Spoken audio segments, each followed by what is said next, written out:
This is Green Planet, Blue Planet podcast. I'm your host, Julian Guderley, and I'm here today with Dan Lawless.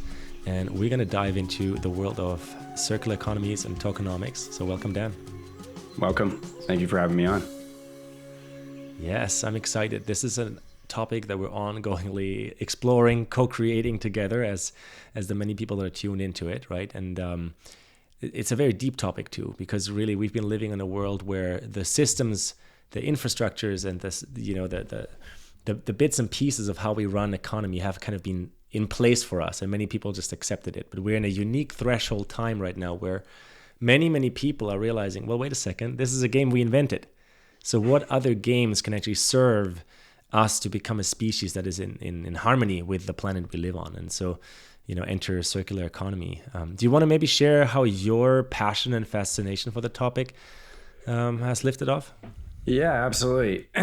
Started out more in probably traditional business, doing startups and entrepreneurial kind of ventures, and, kind of really wrap my head around the financial aspects of what it takes to kind of run a business, from income to expenses to, balancing that on a sheet to doing full blown financial models, and kind of, now this kind of advance or this evolution into kind of the blockchain space, and really understanding, really kind of taking those fundamental financial insights and bringing them into the blockchain space to really kind of think through, how do we create an economy where, we can create this circular give back or this reward type model where, it doesn't necessarily have to be just the people at the top that are, profiting from all of the progress that's done within, let's call it the business, and what's really interesting is, these cryptocurrencies almost represent, the currency below the business, where the business is almost becomes the intrinsic value of the token itself, where, and then it's really thinking through the mechanics.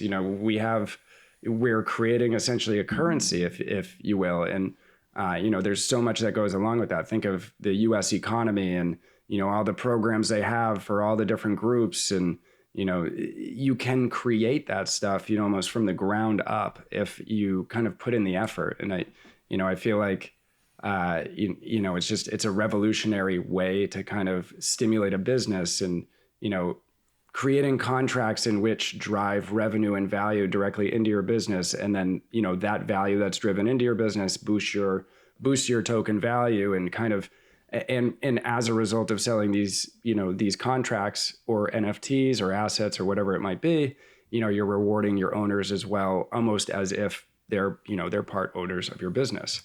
So, setting up a membership type model with the owners in the business, and really kind of figuring out the mechanics that make sense for each of a business entity to basically, further stimulate their owners within their business. And what I've found is everyone's model is different. And, it's really interesting to be in a decentralized space. Like when we start to think through decentralized economy, it's really the economy exists under the business entity, right? Like the business entity becomes, again, almost the intrinsic value of the coin, rather than, where we stay in kind of the United States, where the countrywide economy is what establishes the value for the coin, if you will, or the US dollar, a fiat currency, where one business goes down and it actually affects the whole. Where in this type of environment, decentralized environment, a coin goes down or a business goes down, it only kind of affects that infrastructure.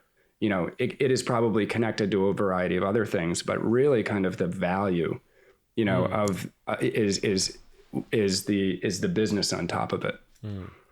So what I'm hearing you say, we just went straight into the good details here. Yeah. But what I'm hearing you say is that maybe short term, transitioning to decentralized systems and circular economies can bring, some challenges of understanding how different it really is going to be in each ecosystem. But long term, there's a resilience that's far superior to kind of being tied to a Federal Reserve bank or to an international monetary fund, right? Because ultimately that just continues to perpetuate hierarchical top-down control, rather than a resilience to say, well, if this business goes out of business, it affects the immediate people, but actually the decentralized plots of sense making around it can compensate for that, and therefore, move people right back into a functioning economy. Yeah, am I hearing that right? Yeah, absolutely. Yeah.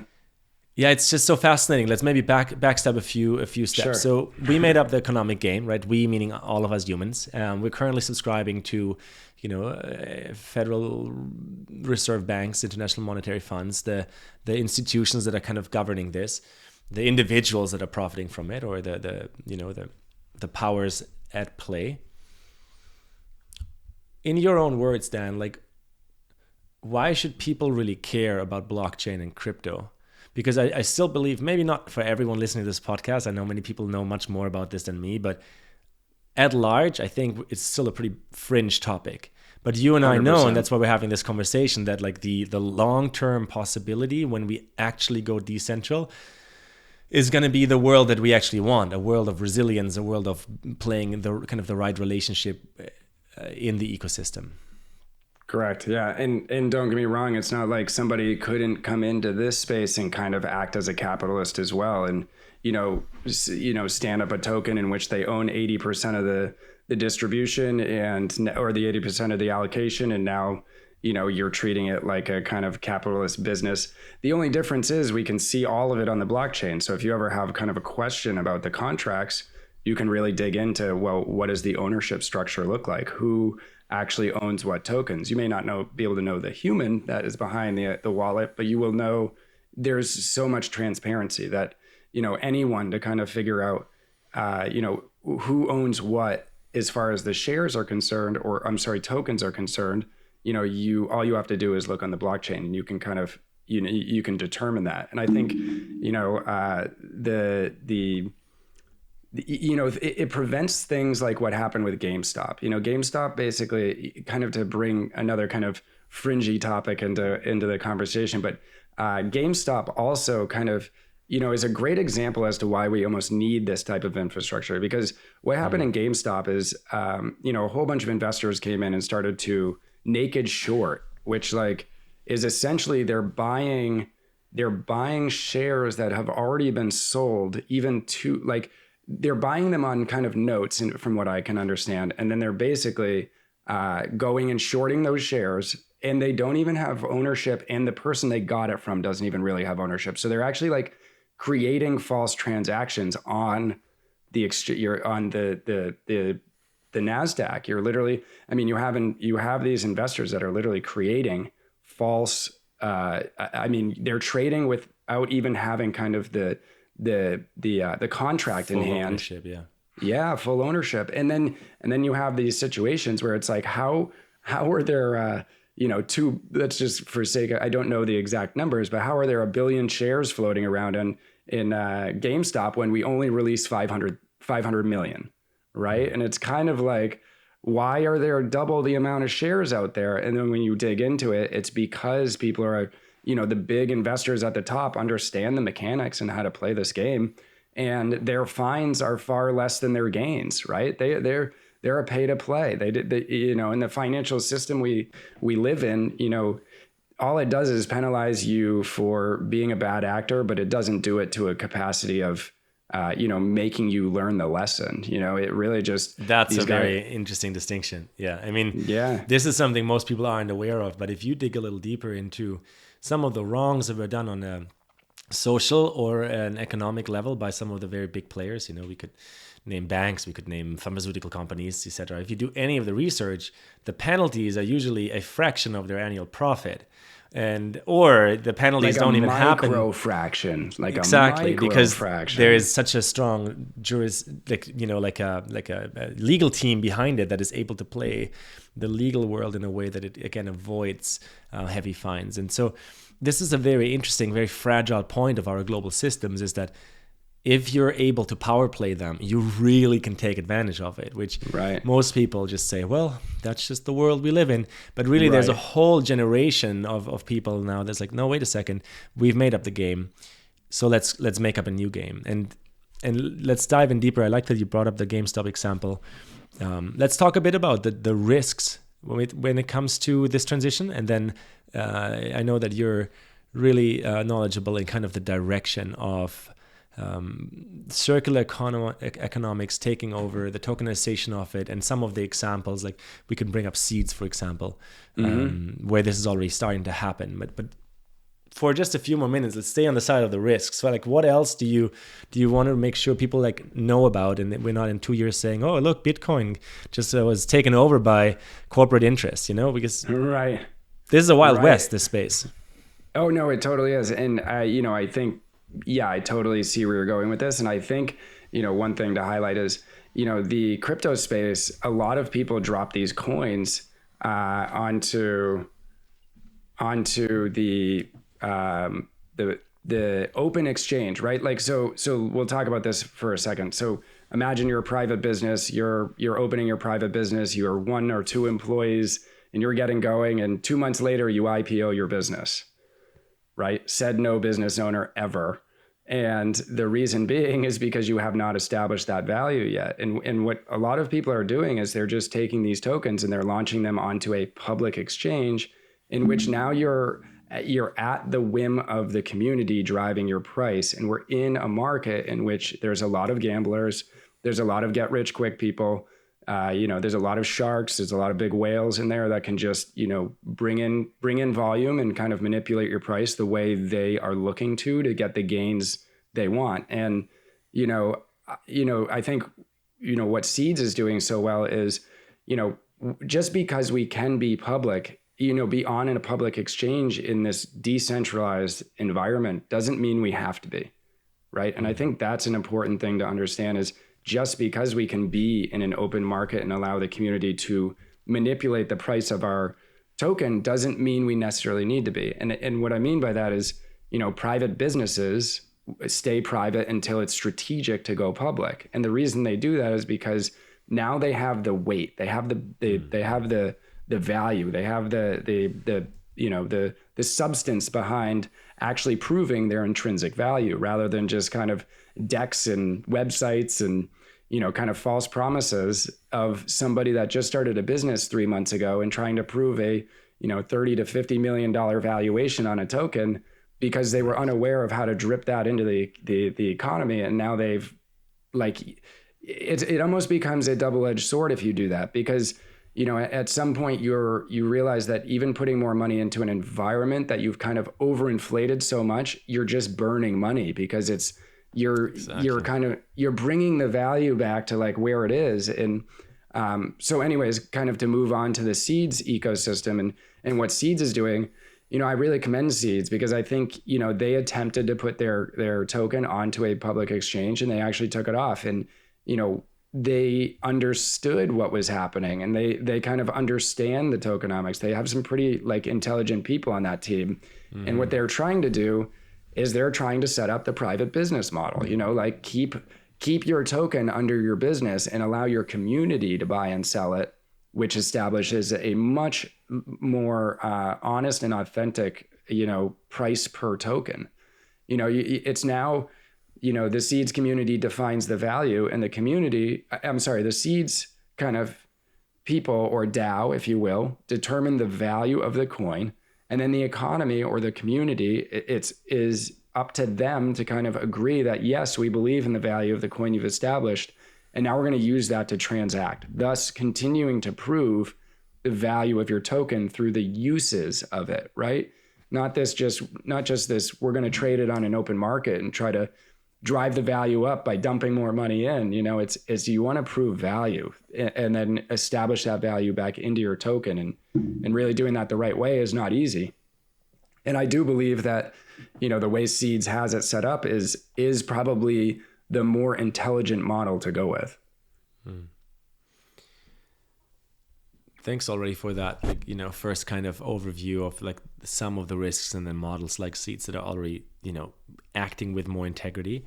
Let's see if we can get to, even more understanding for anyone who's significantly newer to this conversation too, right? As we're talking about transitioning currency systems or the way we, do economy, where do you personally see the threshold point where we could really uncouple from fiat or from federal banks? Because I know that for a lot of people, that's a hard question. Yeah, it's a really hard question. It's a total Yeah. gamble. I get that, but I think for a lot of people, it's about like, well, that just all sounds so complicated.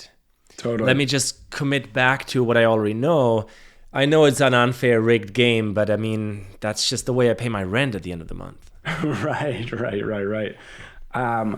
You know, I guess I'll explain kind of how I would see it, you know, and if we had a closed market, let's say, and there's 3 different contract types, or 3 kind of major contract types. There's the ERC 20, which represents the token. And then there's ERC 721 and 1155. Those are the major ones that kind of represent your assets, right? The idea is that, or at least that, you know, I kind of am trying to think of or come up with, or, you know, kind of conceptualized to really kind of answer your question. It's a very tricky thing to do because we compare everything to the US dollar, right? And like we're like, I want to create liquidity out of this. What do you think of? Well, convert it to a stable coin. And what's a stable coin but, you know, a US backed currency that, you know, can hold a consistent value, right? That's almost what you look for. Is one of the reasons why it's hard to rationalize playing in the crypto space is because of how volatile it is. Totally. You know, and the reason for the volatility is because that the economy under each one of these businesses is so much smaller than the country's economy, right? The country's economy is massive, and leveraging the US dollar, you're able to sit on that like cushion, essentially, because it doesn't fluctuate quite as much as the crypto space. And what I will say is that the private business model really kind of lends itself to you establishing your price, you know, working it out in a financial model to really understand, like, okay, as we grow this business, you know, it's going to slowly increase in value, just like, you know, a normal traditional business would. And we're going to continue to kind of, you know, it's still in concept, but, you know, reevaluate what the share price is based off of, you know, revenue we've brought in, progress we're making, kind of really, you know, establishing it based off of how much liquidity have we created, how much are people actually trading this coin back and forth at the price we've set. You know, you can do a lot of analyzation, and then you can, you know, mechanically be like, okay, well, now we're gonna reestablish the share price, say 6 months later, after a ton of revenue has come in. We all rationalize. We're looking on our model. It says, you know, the business is worth in and around 5 to 10 million, let's say. You know, our share price was 50 cents before, and kind of to get it up to about that 5 to 10 million, we actually would like to double the share price. And everyone kind of agrees to it. They're like, yes, we see what you're saying. We see what you're doing. And again, this is all intrinsic, right? We're to your point, we're creating it. So long as we can get others to believe in the value we establish based on real metrics, based on real kind of tangible things, you're now starting to establish that, you know, a more solid baseline. And you're also removing it. So from a risk perspective, you're also, you know, taking away a lot of that risk by having it private and being able to drive your own value. Now it's not, you know, and people within your community might agree to sell it for less or a little bit more. But at the end of the day, you're setting your baseline. And no matter how much Bitcoin goes up or down, it's not affecting your market, because your community is what's driving it, not just some public market of whales and sharks and like all the other kind of unknowns that come with it. Well, you're mentioning something there, Dan, that is probably not visible to most people, but you know, there are a lot of unknowns in the way market economies and countries run their economies right now. It just looks like this is a game of highest integrity by our leaders. That's the way it looks on the outside narrative. But once you kind of take off the lid and you look a little closer to who finances what and in which way, you know, depending on how deep down the rabbit hole you go, you will see pretty fast that, oh wow, there's massive lobbying, or AKA like corruption, right? Where private interests or personal interests are trumping because of monetary power, and, you know, having played the game maybe in a family lineage, or maybe in a in an economic lineage of founders, having played the game really well over X amount of years makes you hierarchically more important than hundreds of thousands, if not millions of people, even though they they by themselves could run a microeconomy with those hundreds of thousands of people. And Exactly. so we adhere back to the hierarchical top-down system, believing that it's benevolent to us. Meanwhile, it's really depleting the earth, exploiting the earth, and keeping people in this perpetuation. So when we talk about this threshold point, you're definitely much more knowledgeable about the space than I am. But from a kind of pattern that we can read, I really think there's a merit in many people allowing themselves to test kind of like localized solutions out. Because, think of it, if you live somewhere in Southeast Asia or the African continent or the South American continent, and you realize how difficult it is to play part in the US dollar-backed global economy. Well, if you have 1,000 people or 10,000 people in your local community play a different game with you, run on a DAO. Right. What do you think of that? Am I just dreaming in the wrong direction, or is this kind of part of what how the change happens? I think you're spot on. I think that's like, imagine we have the ability to give kind of those microeconomies to the right kind of communities where, and teaching them the right way on how to even use it or leverage it, because these tokenomics are delicate. I've seen multiple coins kind of drop and release, and, even investment opportunities come along. Hey, this coin's low. You can get in early. And you look at it and you analyze it and you're like, yeah, but like, what value do they have that rationalizes a $50 million, market cap? And it's like, there's not much other than like a couple decks. And it's like, you're way past, like you've unsunk, like the value is too far out. Like, it's almost, how do you keep the value with like how do you keep the value with the actual token price and kind of grow that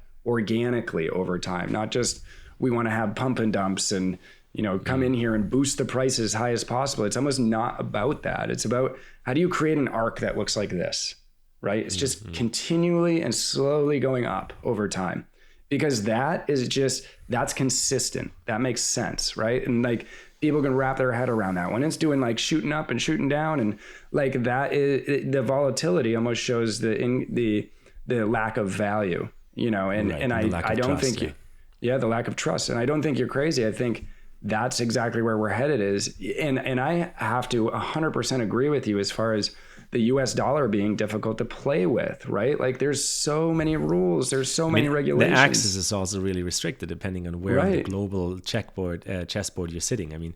Sure, if you're in the United States or in Canada, or if you're from a European country, it might be a lot easier. Yeah. It's still difficult, true. Yeah. Because there's people living in poverty in the United States. But then if you're anywhere else in the global South, I know people are listening in the global South to this show. It's like, why would you play that game in the first place?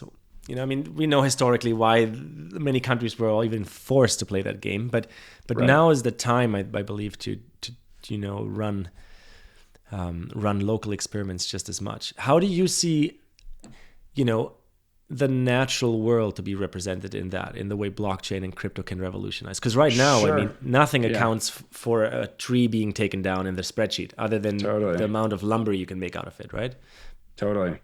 Yeah, right. And I think the best way to look at it is assets become NFTs and your economy becomes your token, right? Your assets are your NFTs.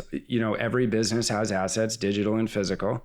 What represents the value that holds those assets? It is the NFTs, so these non-fungible tokens. We just look at them as it's a whole bunch of art, and it's just because that's the most visual way to understand an NFT. But really, an NFT is a contract. It's a dynamic receipt that stays with, the asset over time, and then the value of that asset can be directly pumped into your token. So it's almost like the circularness that you can create is basically the value in which your building in the non-fungible space promotes your fungible space. So it's like, the more you kind of do in the non-fungible space and the more you get supported in the non-fungible space, you can take the revenue driven from those non-fungible tokens and you can drive that value directly back into your fungible token, and you can just keep kind of creating that. And the idea is that now you are buying your own tokens back to then take and reward even further to your community as they're buying, as they're buying the NFTs, you're converting it to your token or converting value in liquidity into your token. And then you can reward those tokens to your end users. And now you've created this whole circular economy where, the way we should be looking at it is NFTs, represent assets, and that's assets of anything, everything you can think of: a house, a desk, a monitor, a laptop, like a picture, a digital picture, right? It's all an asset, and then it's bought and sold through NFTs. And then so long as you set the mechanics up in those NFTs, you can really kind of stimulate value back into your fungible token, which is really kind of like your currency token, the one that you can kind of exchange, and we set a value on it, and it's that's the one that kind of holds the currency, and then the NFTs kind of really support the value. Right on. So the goal I just heard is NFTs are basically contracts, right? They're digital and dynamic receipts, you said, and that alone is already like a step forward for me personally to continue to understand the language also that comes with that space. But it that makes so much sense, right? Because we know our world is digitalizing. Right. Doesn't mean we have to accept everything about becoming digital, right? Like there's tons of things in that regard that are maybe still very dystopian or authoritarian, but the sense making of how we trade and build economy very, very likely is going to entirely become digital. Yeah. And do you see the same kind of danger there? This is, definitely out of my perspective. The danger I see is if the digitalization happens top-down hierarchical, someone meaning a government or, a group of oligarchs could tie conditions to the digital space. And on the other hand, on the, like the movement sponsored and inspired by people taking action and creating that future, that it becomes an unconditional transparent space, really actually decentralized. Is that kind of the divide that you see, or is that just the fear of someone who's watched too many videos online? No, I think and I think the decentralized space is it's very interesting, and I think that anyone can come in and you could create your capitalist coin on the blockchain. It gives you freedom to do anything. Do you want to be somebody that's going to just own 99% of your distribution? You can go and do that. But if smart people are kind of like digging into your tokenomics and they understand what you're doing, then people would question that. They would ask you why are you setting up your business where 99% of your value is all in one bucket, and then you can easily like I imagine the U.S. government at some point, and I'm almost positive that they're thinking about doing some government-based coin and bringing it into this space. And you have to imagine that's going to happen. And then they can regulate their coin their way. The problem is, like, they're not going to be able to enforce their rules into other people's ecosystems, right? It's sure you can come in here and stand up your own coin with your own ecosystem and your own set of rules, and you can govern it, and tighten it down and make it so we can't do anything like the traditional space, and then you have these ecosystems that, promote collaboration and actually, try to not be restrictive and try to give the freedom to build, and, these other rewards incentivizing people, through staking and, a whole bunch of financial tools that a lot of us unaccredited investors are unable to access as a result of not having $1 million. Let's talk about them some more. Yeah, let's talk about them some more. You're really coming to the core of this conversation there, Dan. Like, the old game is rigged. 100%. Almost everyone knows that. But then, so, and it's based on competition, just like in sports. Yeah. And then the new game, we have to build it. Like, it's not even there yet. Right.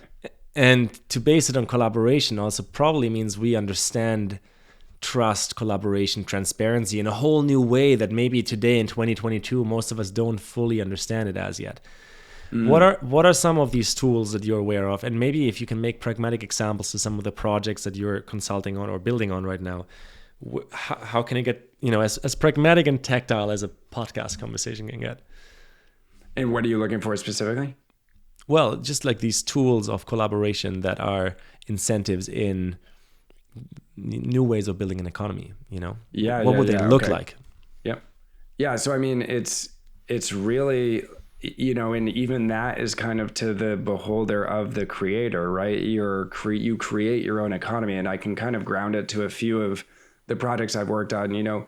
What we're thinking about was, Regen Garden specifically, is basically selling a membership token into Regen Garden. So you can basically sign up, you can become a member. And the idea behind kind of that membership is that we want to give rewards to those early adopters that hold on to those tokens or those NFTs, and basically set up some sort of revenue share, but between all the projects that are launched on the garden. So essentially, 1% of all revenue earned will actually go back to the community that helped kind of even bring in that initial capital. So they're committing to kind of buying into your membership early on. You're rewarding them over the long term from all the revenue that comes out of all the projects. And the idea is that, even taking that a step further with what we're calling kind of the We Give token, what we're attempting to do with that is reward our owners with this We Give token. And the idea is that the token will be eventually able to be used as liquidity and converted to liquidity. But really kind of the key utility is that we want to basically reward tokens to an end user or an owner. And then basically that owner has the ability to say, and then give them a slew of projects and then say, what project would you like to invest in or stake your tokens in? And staking basically would allow you more rewards from the system. So if you're going to take the tokens we've already given you, the idea is that you could stake them into another project.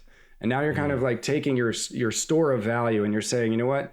I believe in this project. I want to put my store of value behind this project. And then you get a community of people to do that. And now you have a bigger store of value. And what you're doing is you're rewarding those people on the back end that created that store of value. And then you're also rewarding the project that accumulated that store of value from the community. So you're rewarding them in a way in which now you're creating liquidity for them. And on the back end, you're rewarding the community that's supporting projects by giving them more of the Give tokens. So then eventually they can take their earned accumulated value of store again and go put it into another project.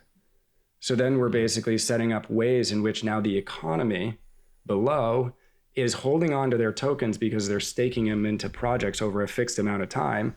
We basically would say, we want you to hold this in here for 6 to 8 months. This project, will, and if you take it out, you kind of get penalized for taking it out. So what you're doing is you're creating these mechanics to actually incentivize people to hold on to your token, not just go and fire sale it for the quickest buck, right? The idea is that you're trying to establish value and then hold that value. So the idea is, how do you create gamified mechanics or even mechanics in which you can leverage locking up tokens in a way in which you reward them for doing that, but it also, and intrinsically it sets up the situation in which not only are they helping you hold that value, they're allowing your value to actually grow at the same time too, because they're not just flipping it, it's they're using it within your ecosystem. They're supporting more projects being launched. They're getting rewarded for that progress. And the idea is that, how do we kind of always think in a collaborative way? We have the ability to do it with this type of economy,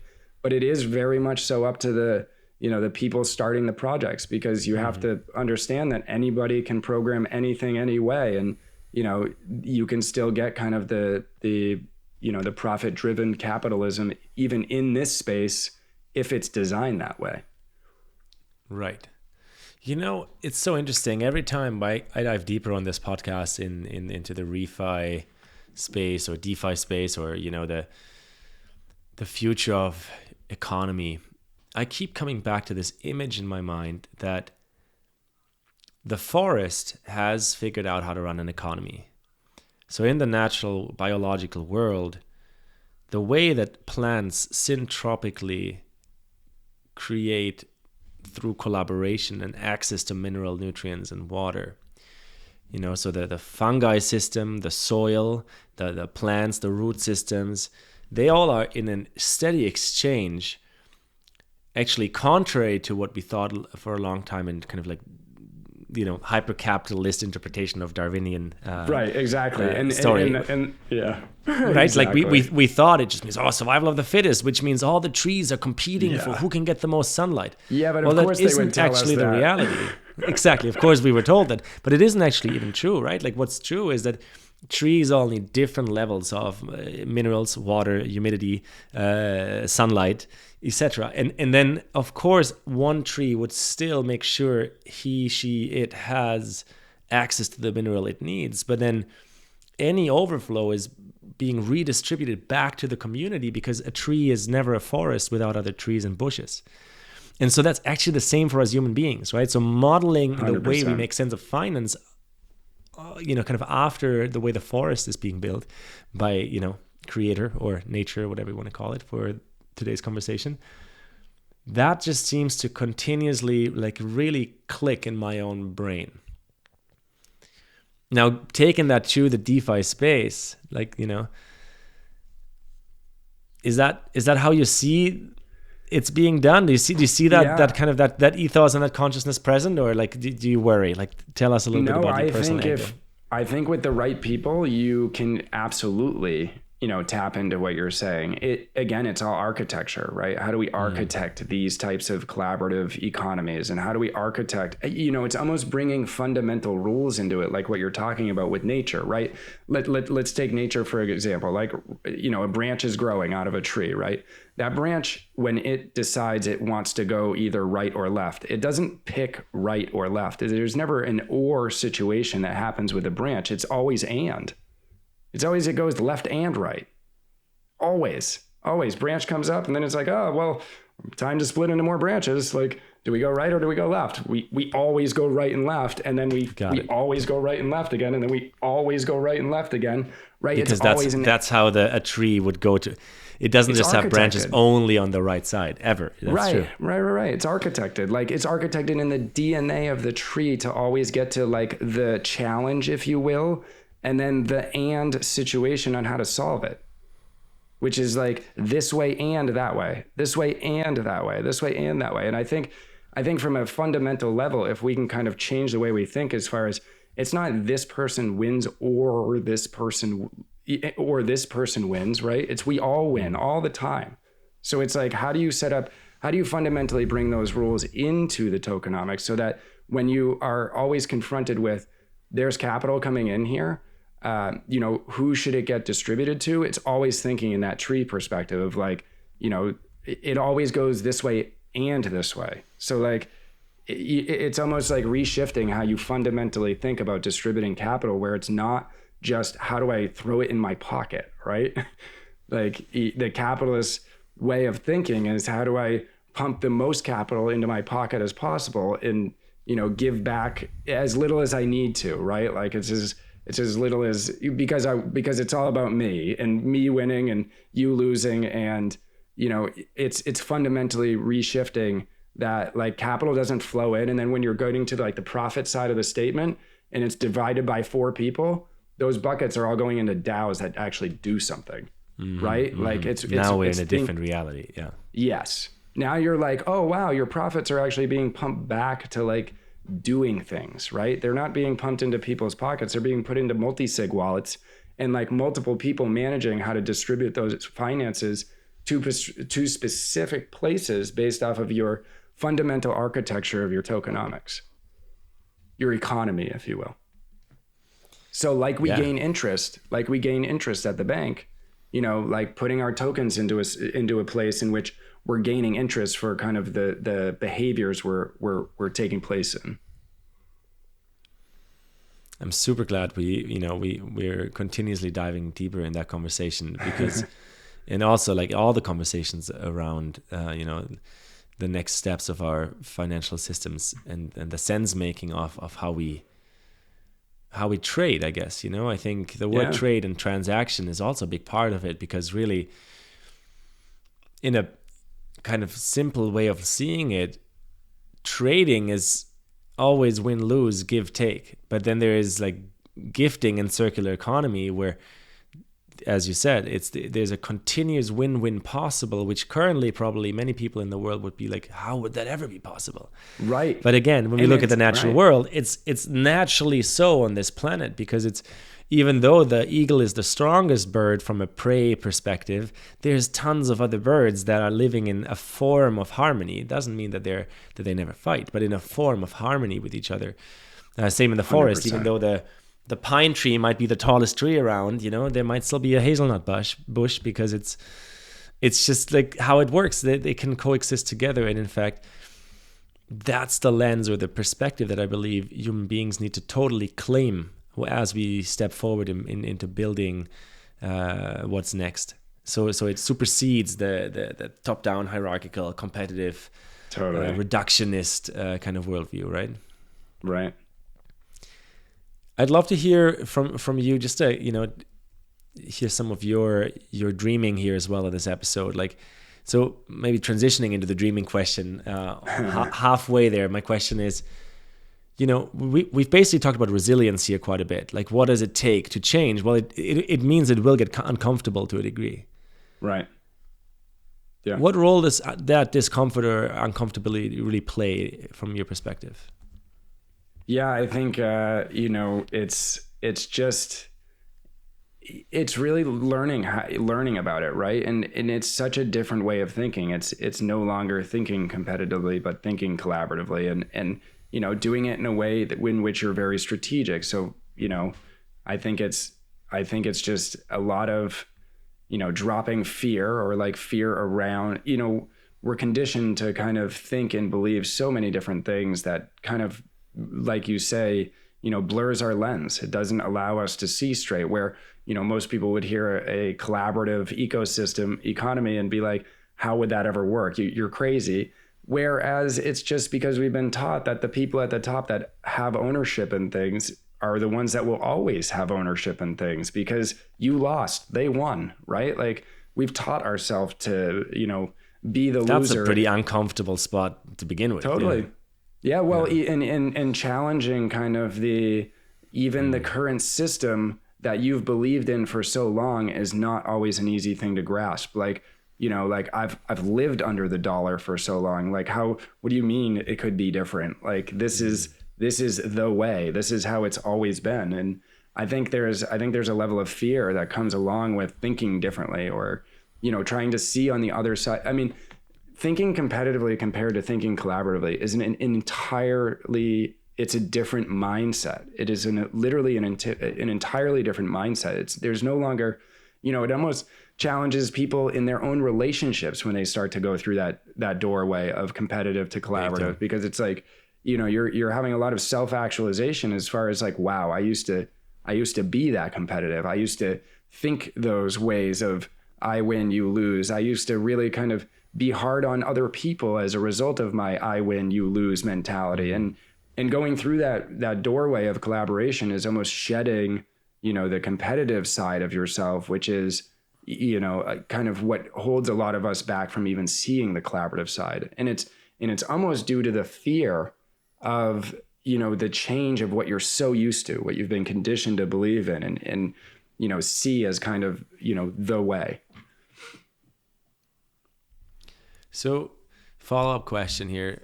How do you personally stay an optimist and keep choosing optimism as your outlook onto the world? Shut the news off. Right on. It's a very efficient answer. Yeah. Yeah, no, I'll tell you,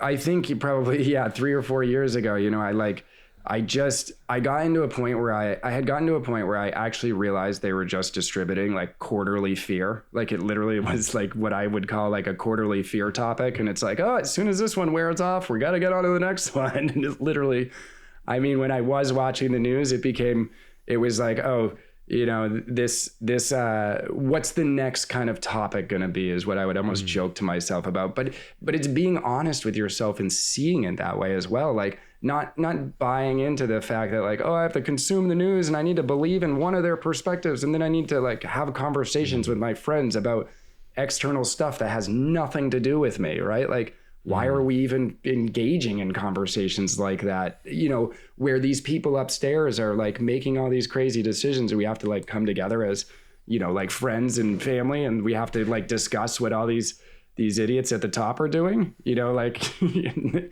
it's almost shifting a mindset to the point of being like, the news is so manipulated. And, you know, I think COVID is, you know, I know it's obviously, yeah, but like when COVID came out, I'll tell you my first thought, and I get that COVID is like, you know, it's a cold, we need to be careful with it. But like, you know what I thought when COVID came out? Wow, this is going to last way more than a quarter. They found their like more than a quarter news story. And literally here it is 2 years later, and they're still heavily focused on it. And it literally, like when COVID hit, I literally thought to myself, they finally found a topic in which they could probably stimulate fear. Yeah, they upgraded their business model. Exactly. Yeah.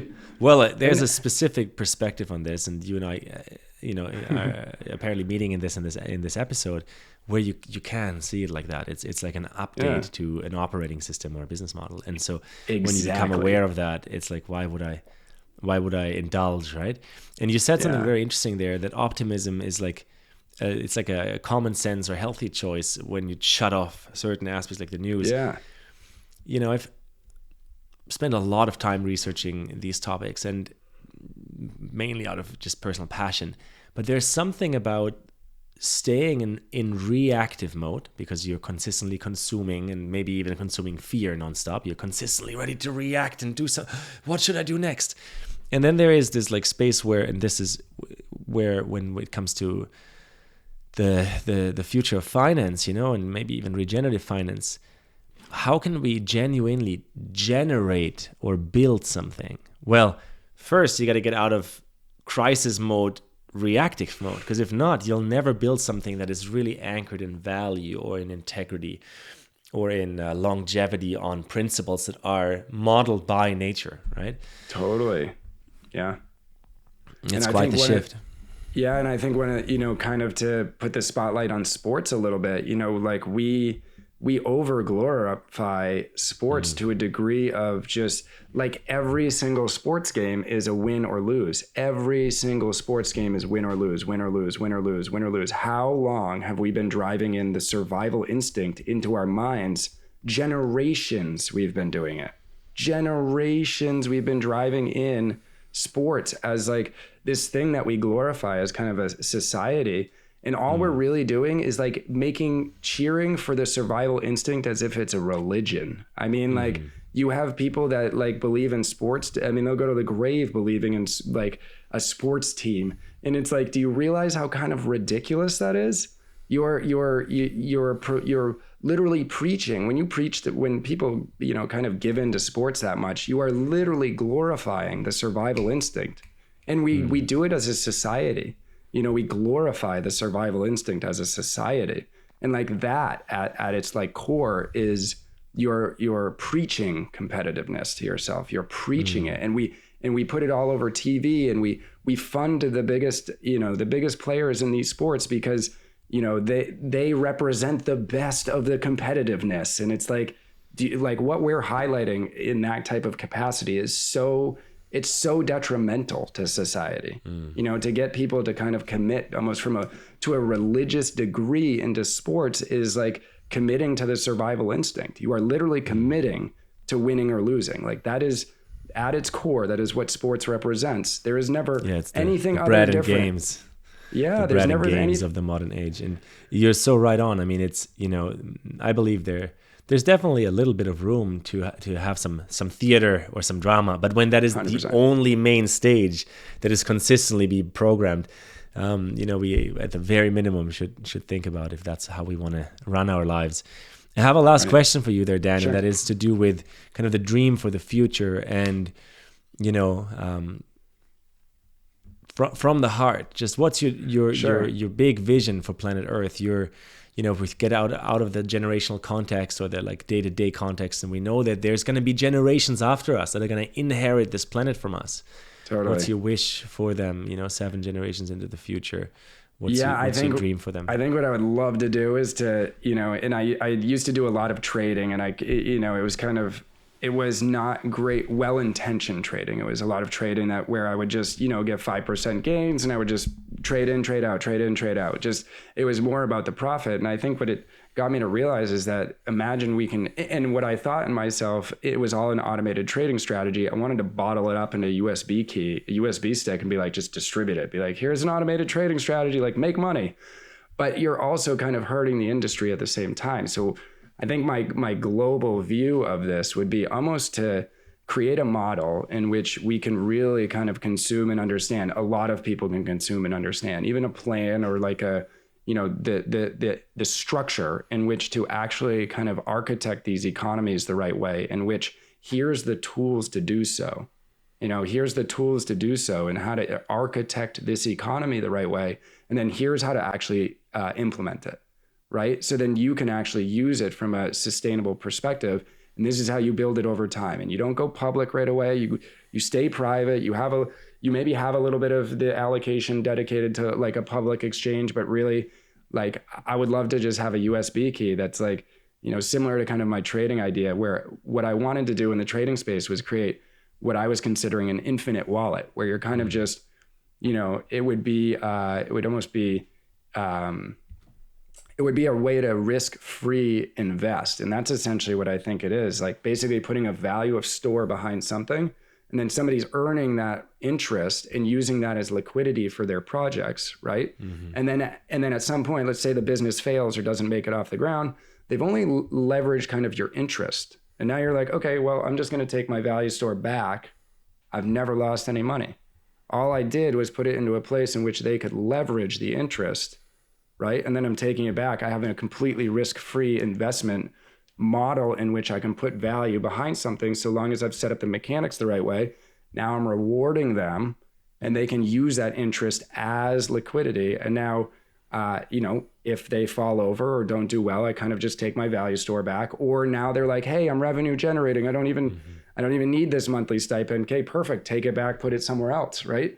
Like it's almost like risk-free investing as well. So like I almost imagine setting up ways in which you could risk-free invest based off of, different models you can configure to give interest in a way in which they can use as liquidity. So really, I want to basically architect a whole kind of like, imagine it as an open source strategy that's kind of like very straightforward to implement, but very secure, very safe, very locked down. You just need to think through some of the mechanics. And then it's kind of, how do you apply all this extra features and functionality? But like, what is the base core? What is the skeleton you need to kind of set your assets up in a way in which is all tracked in via NFTs, and then set your token up as a way in which it's your economy and your currency?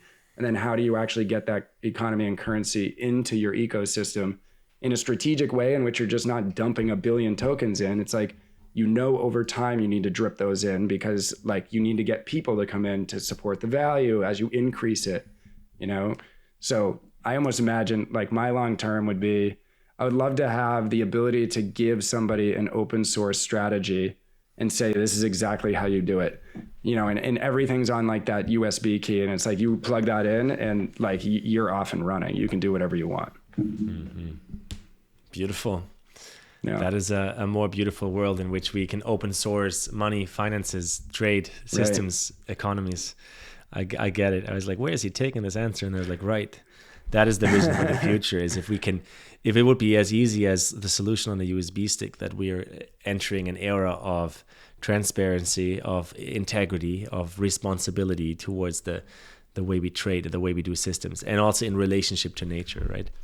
Right. And setting up almost the system from the get-go and giving that as like the basis, right? Like here is the new way to think, in a collaborative way. Like you don't necessarily have to take it, but here's the, a very kind of templated way in which you can think very collaboratively in this strategy. And it would be, a model in which like also holds the business up at the same time, but it also reinforces kind of this more naturistic, perspective into the economy. Mm-hmm. And we didn't start there in this episode. We made a few references to it, but you said a game like on the USB stick that kind of sets us up from the get-go.